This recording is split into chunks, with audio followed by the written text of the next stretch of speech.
Hi, welcome to our Facebook Live night. My name is Amber Cramey. I serve as an Assistant Director in Undergraduate Admissions here at Illinois. My name is Katie Pollard. I'm an admissions counselor here in the Office of Undergraduate Admissions at the University of Illinois. So we are here tonight really just to answer your questions, to get an idea of the things that you would like to know about Illinois. So we're just going to dive right in with one of the questions we've received in the last few hours, and that is a little bit about financial aid on our campus. So when you applied, your application was the application for admission, but also for merit-based scholarships. So you've already been considered for the merit-based scholarships on our campus, and you would see that on your admitted student checklist or also on your financial aid statement. And then for any additional scholarships that you might want to apply for, we always encourage applying for outside scholarships. So there's some really great websites. An example of that would be fastweb.org. That has great information for students who are looking for additional sources of aid, but any community-based organizations, scholarships through your school, or things that you're a part of can also be a really great source of scholarships for you that you could then be awarded and apply to your cost of attendance here at Illinois. So that can help kind of offset some of that cost if that's a concern of yours or a question that you have. So that's a little bit about merit-based aid, anything based off your grades and your coursework, those types of things. We also offer need-based aid here at Illinois. So you want to make sure that you filled out the free application for federal student aid. And the first round of financial aid statements are out. So you'll receive an email when your financial aid statement is available. You can return to your admitted student checklist and link over to the financial aid website to see your kind of personal price tag to Illinois. It will show you all of your merit-based and need-based awards, and you'll be able to get a better idea of what Illinois might be as far as cost overall. So some other questions we've been getting from students kind of throughout the week as decisions have come out is about maybe being accepted to an alternate program or your second choice major. So that's something we really wanted to talk about, what your options might be. We always encourage students to have listed a second choice major on the application that you were excited to accept an offer of admission to. So if that's what the situation that you're in and you're excited about that alternate offer, that's fantastic. Congratulations on that offer. If you are thinking about maybe transferring into your first choice down the road once you're on campus or pursuing that change in major before you come on campus, you do have some options. So I'll talk about the option of maybe changing your major or thinking about changing your major before you come on campus. So for an example, if you were applied to engineering as your first choice major, but you were not competitive for that program, or you were admitted to an alternate program such as something outside of the College of Engineering, our Division of General Studies, our pre-engineering program, another major in a different college on campus, you do have an option to pursue a program change before you come on campus. This is something that we will tell students to really think about before they pursue this option. In filling out a form called the program change form, you do forfeit your current admissions offer, so we really want you to think long and hard about what your goals are and if your alternate program can get you to the same goals and if you'll be happy accepting that offer. But if you do choose that you'd like to pursue the program change, that is an option through your admitted student checklist. And you can always call our office, email us, and talk about your individual situation. That's something that we really recommend, depending on what college you're talking about, which major you're thinking of. That could be a different situation for each student. So we really encourage reaching out to us and asking us those individual questions, but that is something that's an option for you. And Amber can maybe talk about the process of changing your major once you're on campus. So about 50% of our students change their major at some point in time when they're on campus. So it's not uncommon. The one thing that you need to know is that when you change your major, you typically need a set of required courses and a recommended GPA. Those are all listed for all of our majors on what we call the ICT website. That stands for Intercollegiate Transfer Website. And that website will show you, again, what those required classes would be, some additional recommended courses, a recommended GPA to transfer into that program. If there's any extra requirements, like maybe you need to go to an info session, or maybe you need to join some clubs or organizations that relate to that major. In all of this process, your academic advisor is there to help you and assist you. So I encourage you to make your academic advisor your best friend, visit them early and often in your college career so that they can get to know you a little bit better and know kind of what program might be best for you to transfer into. All right, so let's look at another question we've gotten so far. Some students have been asking about housing, so when you're making the decision about where to come to school, we obviously want you to know what your housing options are, how to go about choosing housing, how to go about signing a contract for housing. So all of the housing information will be available through your admitted student checklist, again, through your My Illini account. That's really your go-to place for all the next steps of enrollment. So we certainly want you to take in all the information that we're providing you, information on our website, come on campus and visit and really make an informed decision. But if you have decided to accept your offer, that's great. I know a lot of students are anxious then about choosing housing, about filling out that information. So you do have until May 1st to accept your offer, and all students that fill out a housing contract before May 15th are all put into the same pool of students that are assigned a time to choose your housing option. So you don't need to rush and feel like you have to accept your offer now if you're interested. Just because you want to choose housing, you do have some time to really think through the process. But you do have some options for housing, and so it's important to know what those are and how to go about that process. Here at Illinois, we have two main types of housing. We have university housing that Katie was describing.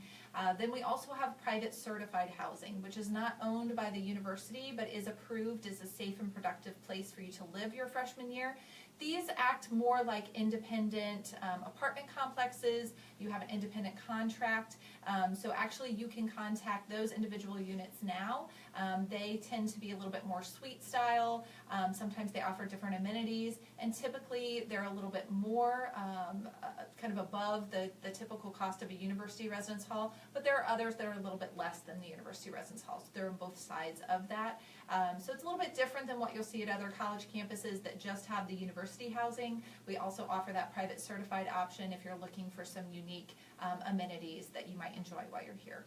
And we have a question on the Facebook Live feed about living learning communities. So those are a really great option within our university housing options. And in those units, to live in a community of people where you would be surrounded by students who have the same academic interest as you or extracurricular interest as you. So there's a lot of different varieties in living learning communities, and that's something that you express interest in throughout the process of applying.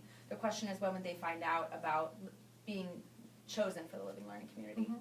So when you fill out the application, you can preference living learning communities. So you do have to write a little bit of an extra essay for those programs. But if you know that you want the leadership committee or the community, or you would like to have the Global Crossroads community, you write a paragraph about each one of those. And then if you are selected, you will actually have an earlier time ticket, but that time ticket will only be good for that living learning community that you have been approved for. So you will hear a little bit earlier, be able to pick your room a little bit earlier, but it will only be for that living learning community that you have been approved for. These are great ways to just really plug in right away. Our students say that this gives them immediate community. When you move in, you'll actually move in 2 days early if you live in a living learning community, and those 2 days are really just spent getting to know campus, getting to know each other, and then ready to start classes then with everyone else. So it is a good feature. I highly recommend a living learning community for you. Some other questions we've gotten, and thank you for your questions. Keep sending those if you have things that you're curious about. Another question we've gotten is about double majoring. So a lot of students do have an interest in adding on another major once they're on campus, adding on a minor, adding on a certificate program. So we admit all students to one program. So you are admitted to one major within one of our colleges or the Division of General Studies. When you're here on campus, you again will meet with your academic advisor really right from the start, and we want you to be in communication with them about what are your goals, what are your interests on campus. You know, should you be taking some classes to explore different programs that you might not have known have existed? Do you have another major that you're interested in that you'd like to pair up with your main program of study? But adding on another major or a minor or another program would be something that you would do once here, and a lot of those will have different requirements. So if you're looking to double major within engineering, could be different than if you're looking to double major in 2 programs in College of Liberal Arts and Sciences. And then there's also a difference if you're choosing to study a major in one college and another major in another college. So again, that will just be something that you'll discuss with your academic advisor once you're here on campus. We had another question about study abroad. We have a very robust study abroad program here at Illinois. There are actually 400 different programs that you can choose from. We encourage our students to study abroad, and there are scholarships available for that as well.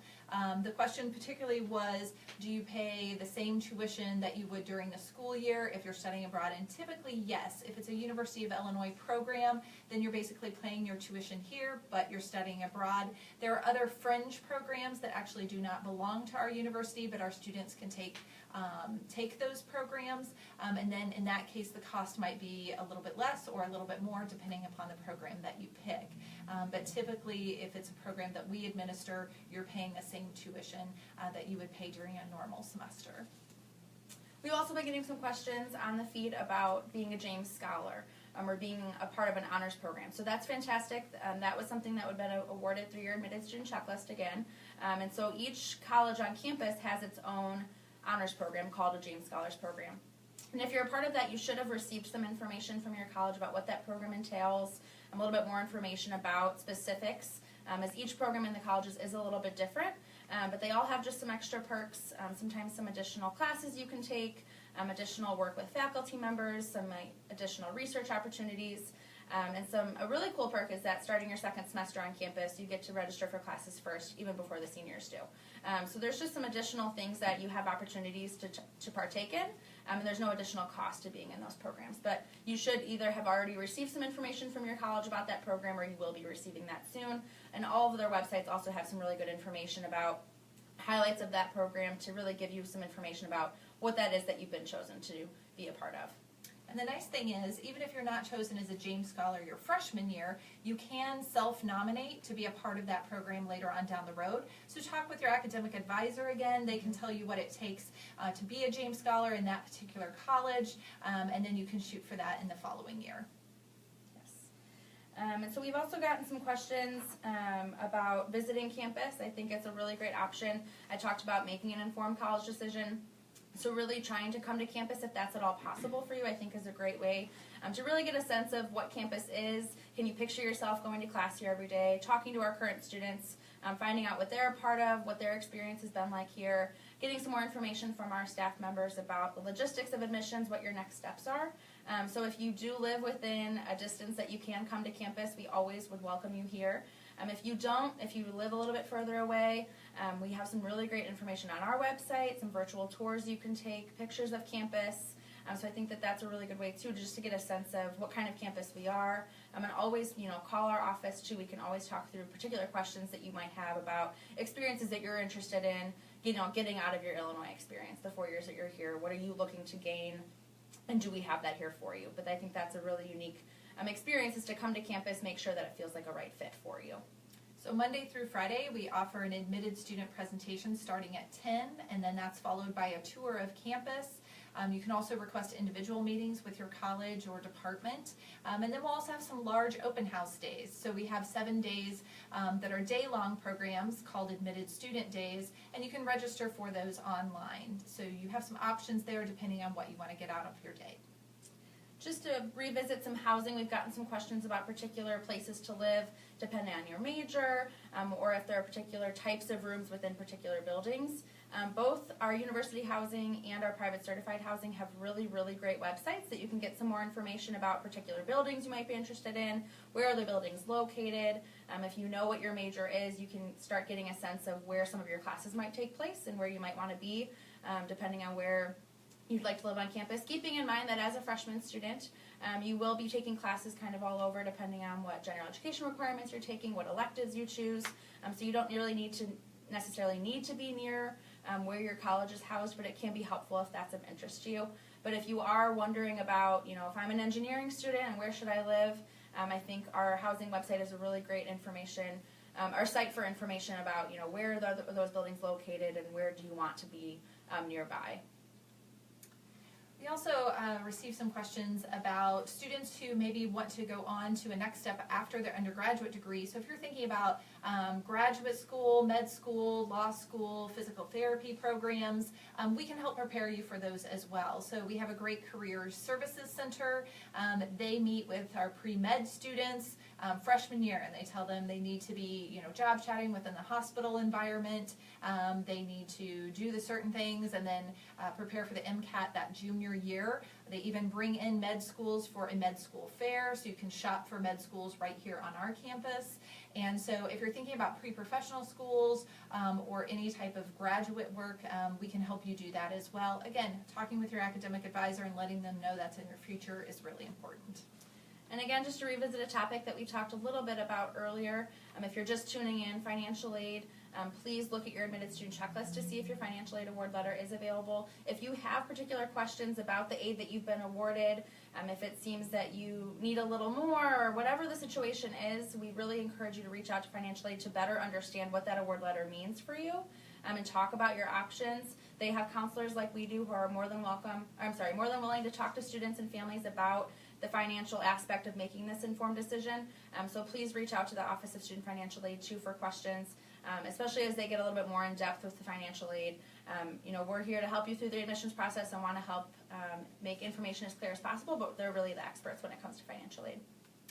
Another component of that is maybe working on campus. So if you have a skill or a job right now in high school, make sure you pack that with you when you come to Illinois. We have a lot of opportunities for students to work at our recreational centers, to work within our housing units or our dining units. There's kind of one of everything in Champaign-Urbana, so if you've worked for a business, you have a lot of transferable skills. And so a lot of our students do have some type of part-time job while they're here, and we can help you with that as well, even if it's not work-study that's a part of your financial aid. And just some questions about campus life and what kind of student body you can expect. We are a large university, so we have about 33,000 undergraduate students. We really have students from all over the world, so I'm sure even the people that are tuning into our Facebook Live event are really from everywhere. And so I think that that's a really unique part of coming to Illinois and being a part of a very diverse and global community. Students from all 50 states, over 100 countries.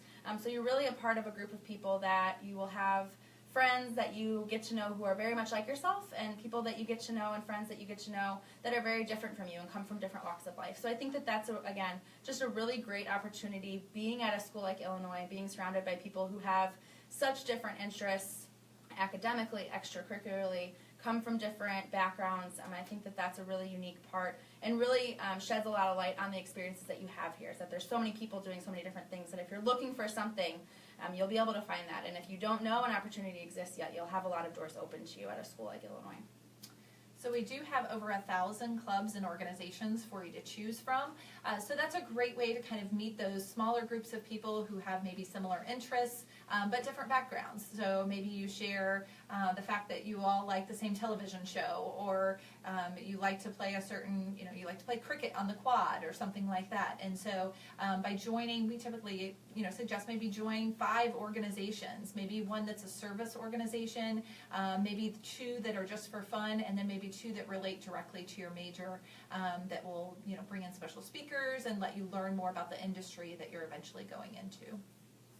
To switch gears a little bit and go back to some logistics of accepting your offer, of what's on your admitted student checklist to help navigate that a little bit if you are an admitted student, is thinking about information that you'll need to send to us down the road if you do accept your offer. So one of those things is we will request an official high school transcript from you. And so we have a question from a student who has changed a class during their senior year schedule, or maybe you're thinking of making a change in your senior year schedule, or you already did last semester and you haven't notified us of that change yet.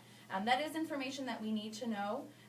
You can fill out a course change form located through your admitted student checklist. And the reason this is so important, so the question was about changing a science course. If you do make a change in your senior year schedule, we need to know that so that if we receive that official transcript down the road after you've accepted your offer, that all of the information that's provided on your application matches what we received from your high school.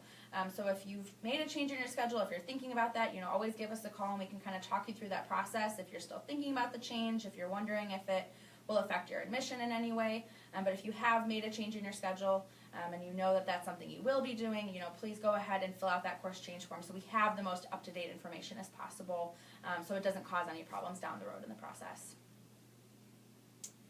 All right, so again, just some questions about changing majors. We've talked about that a little bit earlier, and there's some good information on our website too about your different options.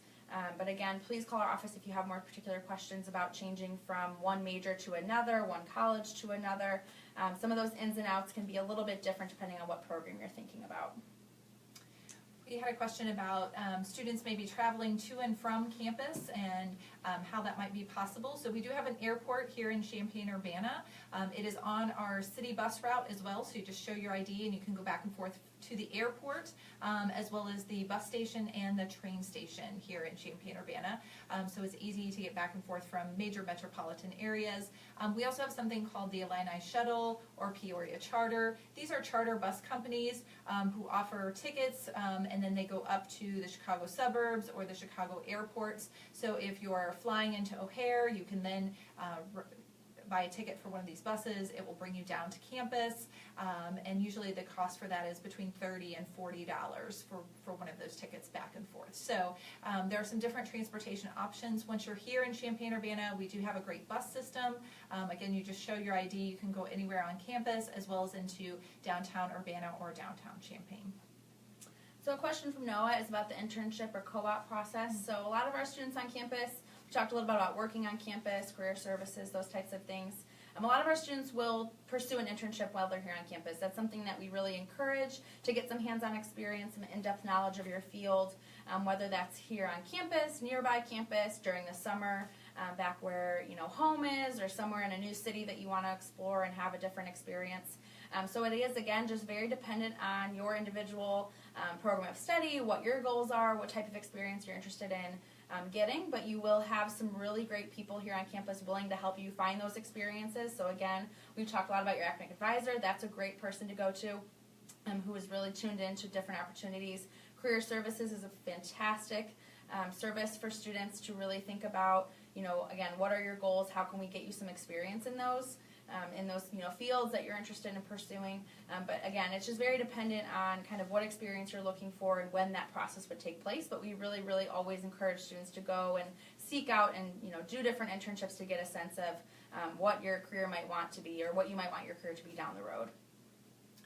And so we have employers who come to campus, and they're really looking for students as sophomores to maybe do a job shadow for a day at their company, just to kind of bring you in, see if you like the company. They can get an idea of who you are as well. And then by junior year, then they're looking for students maybe to do a summer internship between that junior-senior year, and then they're back on campus recruiting our students who are seniors for full-time positions. So you can really build a relationship with a company over those kind of 3 years that you're going to the job fairs and kind of exploring the different companies that visit.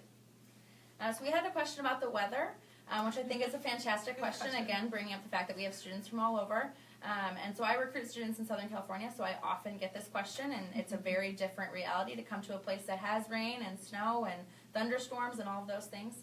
So to talk about the weather, particularly during the school year, it ranges. We're in the Midwest, so it really is dependent on the year and the season. But right now, for example, it was about 40 degrees today. This weekend, it's supposed to be 65 and sunny. We're just in the middle of February, so we did have some snow. We have rain. But again, as Amber was mentioning, we have a lot of different ways to get around campus. I think the bus is a great resource for students, especially when it's raining. But we really have a mix of weather here.